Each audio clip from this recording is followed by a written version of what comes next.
All right, so we're looking at solving literal equations today. So first off, what are literal equations? Literal equations are equations with multiple variables. So these can include not only variables, but numbers, okay, and multiple operations. All right, so I've got an example here on the left, an equation on the right, a literal equation. So let's start by solving equation A. Now we're told we're solving this for x. So first thing I'm going to do to solve this is add 4 to both sides, leaving me with 2x equal to 12. Then I'm going to divide both sides by 2, and I get x is equal to 6. All right, I'm going to solve for x on the second one as well. Now this looks a little trickier because of that y, but I'm going to look at what is that variable doing to the variable we want to isolate. So in this case, y, is subtracting, so I'm going to add 4y to both sides. Go. So I still have 2x, those canceled out. Anytime I add opposites together, it equals 0. Now, 8 and 4y are not like terms, so therefore I get 4y plus 8. I can't combine them, so we leave them as is. Divide both sides by 2, leaving me with x is equal to, I can simplify, so I'm going to split this into 2 fractions, so that way I can simplify individually. 4 divided by 2 is 2. 8 divided by 2 is 4. So notice I don't end up with a nice number, but I still can work that out and solve for x.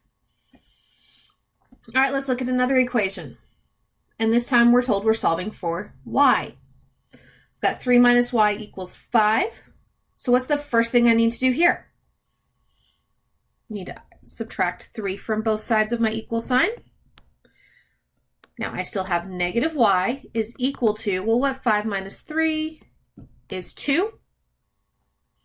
Y is not yet by itself, so I'm going to divide by a negative 1,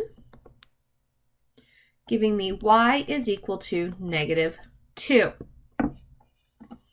All right, looking at the second equation, again, I want to isolate y.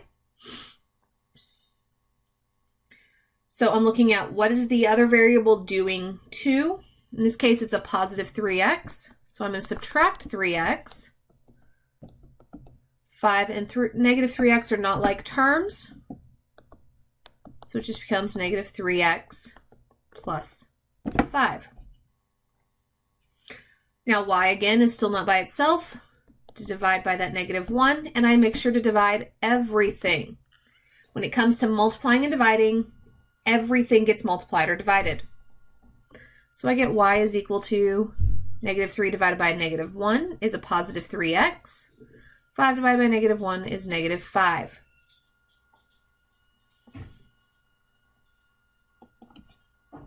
All right, looking at this final example here, I've got 3x plus 4 equals 13. Solving for x, so I'm going to subtract both sides by 4. I get 3x is equal to 13 minus 4 is 9.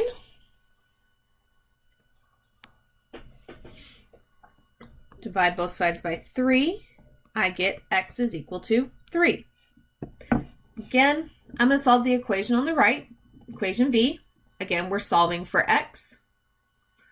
So B is adding, so I need to move that away first. I get AX is equal to negative B plus C. X is still not by itself, to divide by A, and I'm going to divide everything by A. So we get X is equal to negative B over A plus C over A. Sometimes, guys, you will see this here written as negative b plus c all over a, but both are correct. All right, so with your group, or the next activity, you're going to answer these two questions.